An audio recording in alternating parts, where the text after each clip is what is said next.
Elliott was but one member of a vast network of traders and entrepreneurs who dotted the citizen planets and the space stations between them. Usually, a representative of his stature would report to his administrative chairman once every quarter, but travel restrictions and quarantines had made that impossible. He stepped into the man's office. It was decorated with ostentatious displays of his wealth, looted sculptures, ornate lighting fixtures, and decorative scrolls and paintings that had been looted from every corner of the galaxy. Ah, young Elliott. I recall you. You're a nephew of my former business partner, Galat. He could really make a profit. Tell me, how have you been acquiring wealth? Efficiently, sir. I regret I haven't been in contact. There have been quarantines and storms, but I am proud to report for 7 quarters I've been fleecing a small culture of octopus people on a planet in the Reese sector. Kladata 5, have you heard of it? Of course. That is where Kladata ambergris comes from. I knew it well. Remarkable profits can be made on that substance. It's more valuable than Talador horns, shingling truffles, or emeralds from Zaramar. A shipment I was funding was intercepted by pirates last year. Conveniently. Conveniently, sir? I don't understand. I had a large insurance policy on the transport, and I funded the piracy myself. I extracted a profit from the pirates and the insurance company. There were only a few lives lost, and those that were easily replaceable. So, tell me of this scheme. Well, you see, I produce commercials, convincing humans to mount expeditions to acquire ambergris. These are funded by the octopus people who live on the planet. But I also sell treasure hunters equipment, so I make profit both off the humans and the octopus. I see. How much ambergris is on the planet? Oh, lots. We can keep up this venture for a long time. As long as only a small amount gets out, the demand will always be high. Humans use it for their perfume, gourmands enjoy it in their alcoholic beverages, and with popular influencers spreading rumors it has aphrodisiac properties, humans in this sector and beyond are fascinated. How many other people have you told about this scheme? I know better than to share the details of my profit acquisition with anyone. Other than you, of course, sir. Your enterprise. Clever, but seems inefficient. Why should profits trickle in when we can make a large sum immediately? I'll send a squad of armed warriors, kill the local population, and harvest the entire supply of the valuable substance. Oh, I wouldn't recommend that. The oceans have treacherous local fauna, and the octopus people might fight back. You wouldn't recommend? I've been extracting profit from unwitting populations since before you were born. You're no longer the official Vlutaa specialist in the Reese sector. I'm reassigning you. Get out of my office. We'll get every morsel of ambergris off that wet rock and kill whatever creatures stand in our way. Should be a quick operation, and I can get back home in time for the annual feast. My contract with some mercenaries was going to expire soon. I'm glad I found something worthwhile for them to do. Oh, how unfortunate. I shouldn't have told him the truth. My contact Blue will be in danger. I'll have to call her. Elliott sent a message through the sub-ether waves to Kladata. Blue, being ambitious and interested in off-world things, had one of the only such communication devices on the planet. It began buzzing in her underwater abode. She was distracted and didn't notice for a while. She was bringing a gluck to her mouth that had been flavored with small traces of earth vegetation matter. Nushi and Blue were doing a taste test of popular flavors from Earth. Blue pairing the ingredients with artificially produced human pituitary glands, and Nushi pairing them with synthetically generated oysters, a bivalve creature that lived on the Earth and was distantly related to the octopus, but hadn't developed language, society, or any mastery of technology. Nushi was uninterested in the cannibalistic implications of eating a gluck, even if it was technically artificially reconstituted seaweed. But pairing these morsels with a locally sourced tea, they were finding a certain camaraderie with each other and enjoying the afternoon. And so this flavor, you call it lemon and pepper?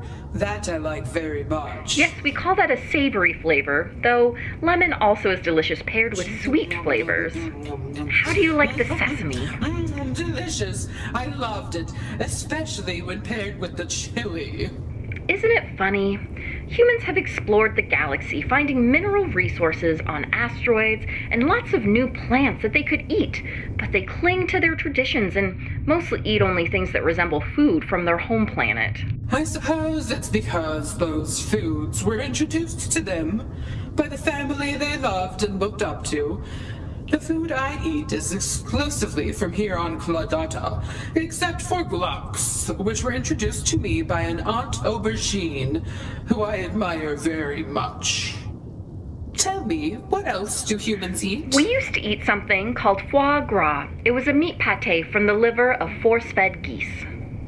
I see. And we used to extract a substance, castoreum, from the anal glands of beavers to put in food and perfume. But we changed.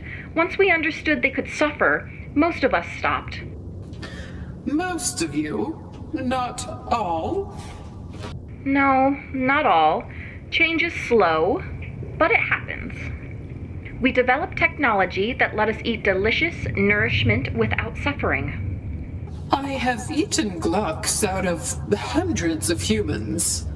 Are you telling me all of those humans could have had conversations like you and I have? Well, no. I think most of them would consider you an inferior species and not bothered to. But all of them could think and reason. They had ambitions, or they wouldn't have come here to find ambergris. Oh, that gives me an idea. We could try pairing the gluck with ambergris. Oh, no. You know where that comes from. It comes from a Gargacluvian anus. Oh, is that what you call the giant whales? Funny, the combination of consonants sounds like the AI comes up with when it translates. It almost sounds like the human word gargantuan. Is that just a coincidence? Pass me this soy sauce. So this black salty substance is from fermented beans? Fascinating. But what is it that spurs evolution to make such a wide variety of flavors on your planet? Oddly enough, strong flavors are a defense mechanism. It's not just evolution. Humans have been cultivating these plants for centuries through selective breeding, a crude sort of genetic manipulation, before we developed the tools to bioengineer and reconstitute biomatter. Now, any combination of flavors are possible.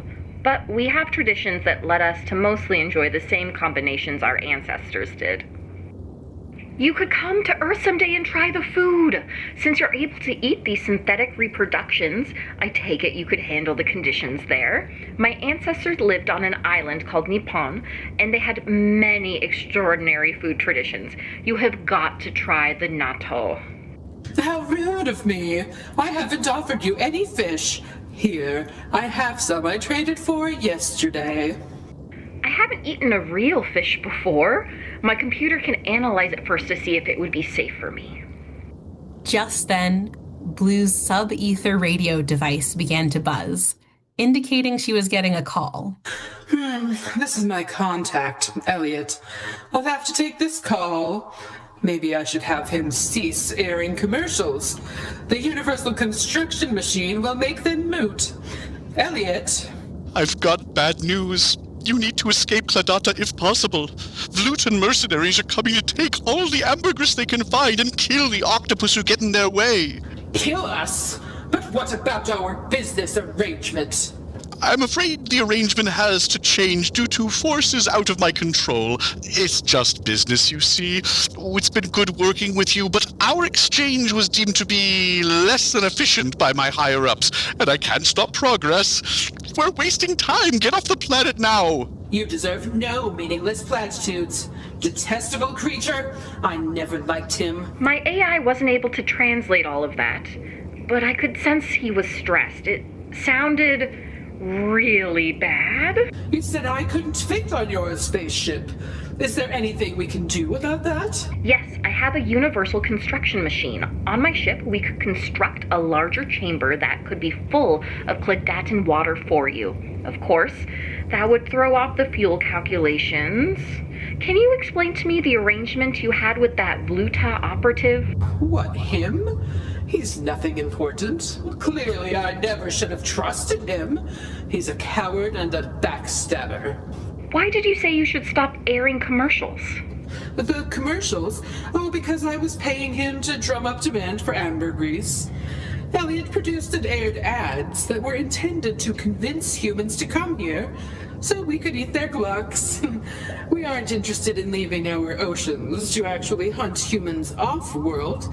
We just wanted our snacks to come to us. Because it seemed less reprehensible that way, if they came to you?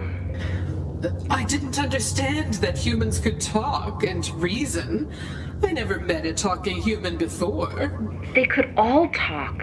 They just didn't speak to you in your language. Look, I'm sorry. I'm sorry your father was killed and his gluck eaten. I'm sorry I'm responsible for many human deaths. I'm done. With this device, there's no need to kill a human again. Now, will you help me to, I don't know, defend my planet?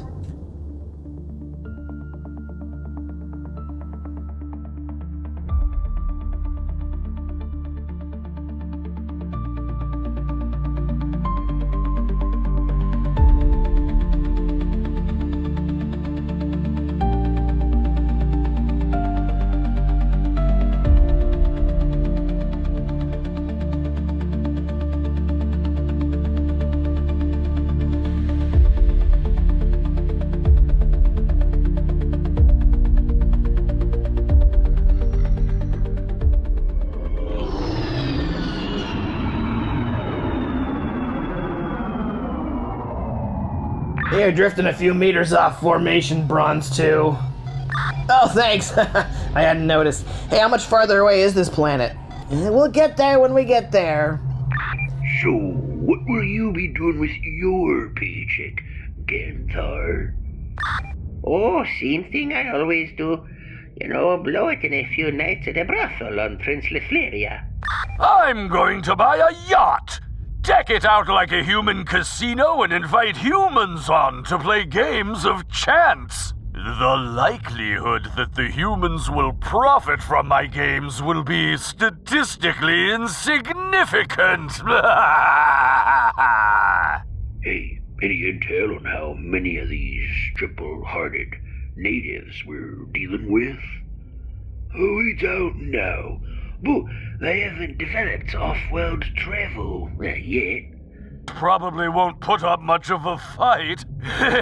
Let's have our computers keep track of how many we kill, and let's all chip in for a 1,000,000 credit payout to the winner! Damaged? Are we anticipating these creatures are going to fight back? We don't know, since you show no defense grid, but they might surprise us.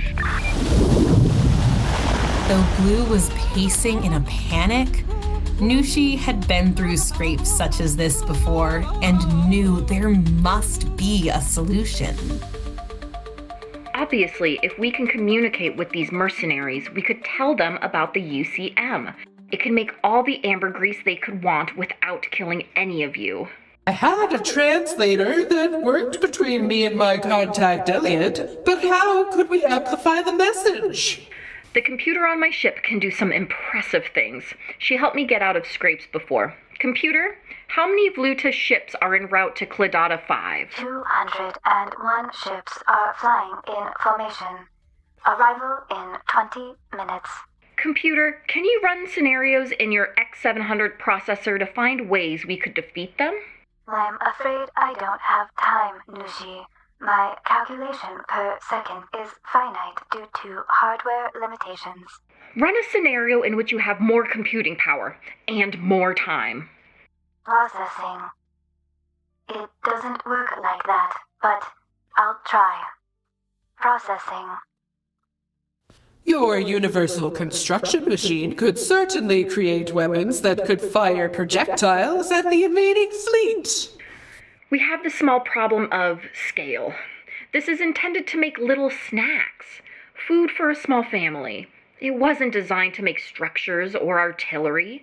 It could make small things, and with time, it could make a lot of them. But for artillery to be effective, it needs to be big. The invaders' vessels, what kind of weaknesses do they have? Vlutaa mercenaries use formidable ships with energy shields and powerful weapons. Can we communicate with the whales? With the Gargaflakians? You mean the Gargakluvians? No, I don't think so. What do they want? How could we influence them to assist us? They eat fish and krill. They listen for vibrations in the water. We avoid them and they aren't interested in us, but they used to destroy our structures when they were going somewhere in a hurry. Why don't they anymore? I have developed a device that makes an ultrasound they can hear. It produces a dissonant chord that they find repulsive. I put them on our structures. Fascinating. A similar technology was developed on Earth for rats. We have to somehow convince the whales that the enemy spacecraft are yummy fish. Can the frequency be changed? Could it be made to sound appealing to the whales? We need the help of the other octopodes. Let's go up to the surface. I have a radio transmitter above my dwelling, and I can contact others with it. Blue grabbed Nushi and jetted upward to the surface. Nushi's suit detected a rapid change in pressure and flooded her system with epinephrine, and her nanobots set to work expunging nitrogen from her blood. When they surfaced, she had a brief, exhilarating moment of euphoria and saw stars. Her eyes were filled with hypoxia phosphines. I shouldn't ascend so fast. I can handle it thanks to my smart suit, but it's just a bit much for me. I'm sorry. You're a fragile little thing. I forget. Nushi sat on some rocks to catch her breath. As the dancing phosphines cleared away, she noticed floating at the shore numerous blobs of black, sticky tar, hairball clumps held together with fat and grease. What are these? I saw them before. That is a fatberg, a hydrophobic mass of muck that floats. They are sticky, so when currents bring them together, they combine and grow. They get started when ambergris looters drop garbage out of their ships. I've been meaning to invent something to deal with the problem. I think they will be useful. Call the others to assist us. An assembly line could be created. Anticipating a disaster could come someday, the octopods had developed a warning system. A small octopus-shaped robot figure was in most homes, and they flashed with red lights and began signing this message with their miniature arms. Everyone, we need your help. Collect fatbergs and gather in the radio tower above Blue's dwelling. There is a fleet of spaceships coming whose pilots have hostile intentions. We need to fight them off or we won't survive. Our sensors have seen them coming. I should have known this was your fault. Curse you, Blue. Your interest in off-world culture has brought this destruction upon us. I'll suggest to the Council you be expelled. Excommunicated. If anyone would like to complain and condemn me, please hold that thought for a more appropriate time. Now we need to work together. Aubergine continued to angrily shake her tentacles and signed many more horrendous things that there is no need to translate. It would have been idiomatic language so specific to Kladatan octopus culture that you would find it nonsensical. The octopus people saw the danger and were able to mobilize rapidly. As the enemy fleet rocketed through space toward them, octopodes gathered fatbergs, brought minerals and raw materials to Nushi, who fed them into the universal construction machine. The printer produced many small gray speakers that emitted a frequency that would sound like a school of fish to the whales. Other octopodes delivered these to recruited soldiers, chosen because they had long, strong arms, who formed a perimeter around the octopus city. Yes, there you go. Everyone cooperate. The reward would be many lugs. High above their heads, Nushi's ship computer had worked out a scenario where it could be helpful. I have calculated a way I can be useful. It will be only illusory and my distraction will be detected shortly. It isn't a long-term solution. The Vlutaa fleet entered the atmosphere, 200 fighter ships in formation around one larger storage vessel. Using light-bending technology, Nushi's ship became invisible to the pilots, but numerous holographic versions filled the sky, swirling around the invading fleet. What the hell? They're everywhere! Port side! No! Starboard! I can't! My instruments are... Each of these holograms cast high-frequency beams which confused the pilots' lidar systems. Some hologram ships seemed to be about to crash into the invading fleet, causing the invaders to make erratic maneuvers to avoid collisions. With the chaotic distractions and lasers shining into the pilots' eyes, some of them made errors in their flight calculations and crashed into each other, exploding over the sea and raining down debris. You said they wouldn't fight back! You said they didn't have ships! They don't. These are just illusions. Ignore them. One young octopus was at the surface of the water, watching the ships fly above her.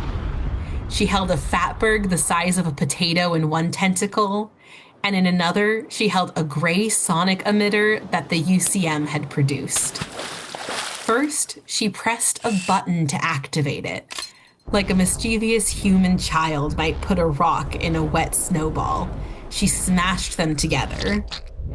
Then she drew back her tentacle and let the thing soar, up through the air until it lodged on the side of a Vlutaa ship with a wet thud. The ship had shields that protected it from laser blasts, but not anticipating fatbergs, the designers hadn't calibrated the shields to block them. The ship banked toward the source of the projectile. The gunner on board saw the purple octopus on the surface and had the pilot turn to aim at it. Barreling down, it was about to open fire when the surface water began to rupture. From beneath the depths, a gigantic cavern of a mouth lifted up, and a Gargacluvian whale launched out of the water into the air and bit down on the spacecraft and crushed it in its teeth. The whale splashed back into the water.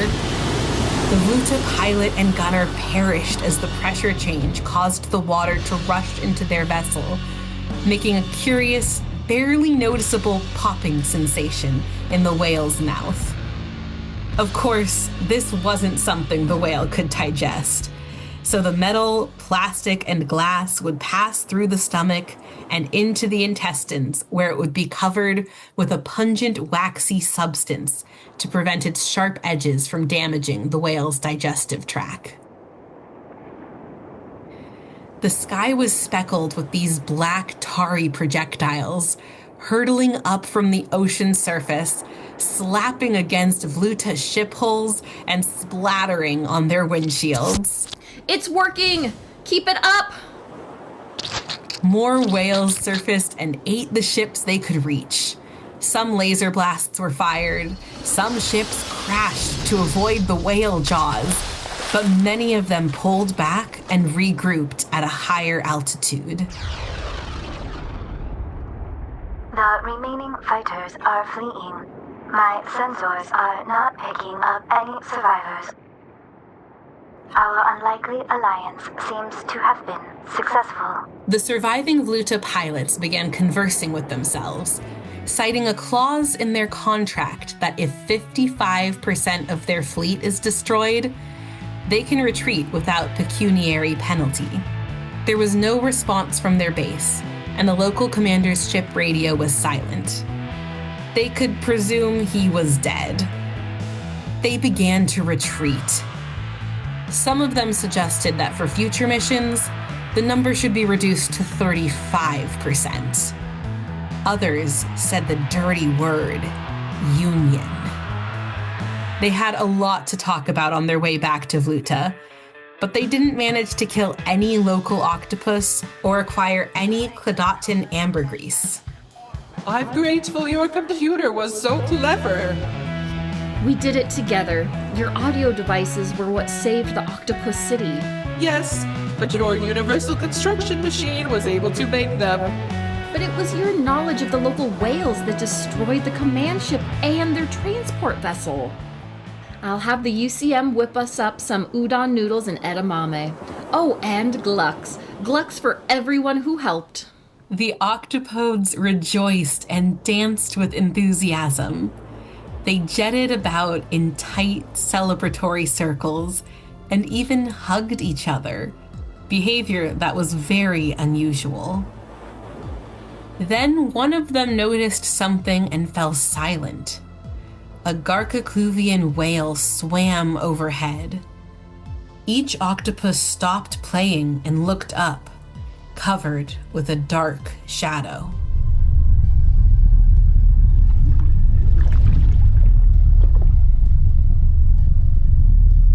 With a thrust of her fluke, the whale swam through the octopus temple. She was on the hunt for more satisfying food, indifferent to the destruction, but maybe experiencing some heartburn. The glass and crystal structure that had stood for hundreds of revolutions dissolved into thousands of pieces and were carried away in the wake. A hush fell on the octopodes. Blue saw Aubergine in the crowd, now old and weakened by her many revolutions. She had worshipped in that temple her whole life. Her arms hung loose at her sides in a posture that, in Kladatan body language, meant something close to, I have run out of things to say.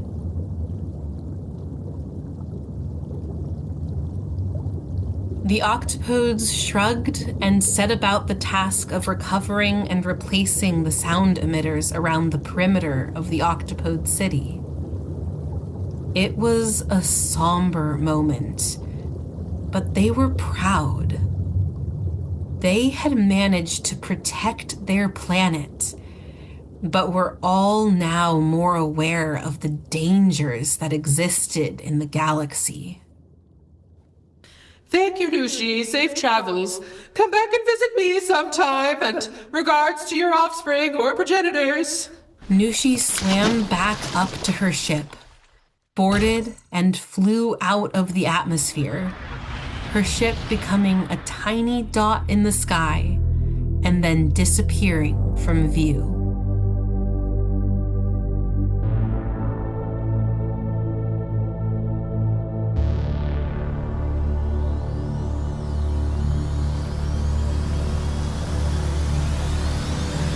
Future Macabre Radio, Season 2, Episode 4. The Mysterious Ocean of Kladata 5. Copyright Isaac Paris 2026.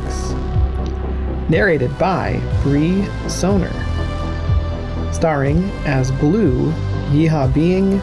Nushi was played by Marina Brisby. Elliott was played by Sean Gordon-Lewis. The Grand Nagus Vlutaa, played by Collin W. Hughes. Aubergine, played by Leah May. Nushi's computer, played by Zala Runa. An ad voice was by Christina Hergen. Another ad voice was by Hazel Jae.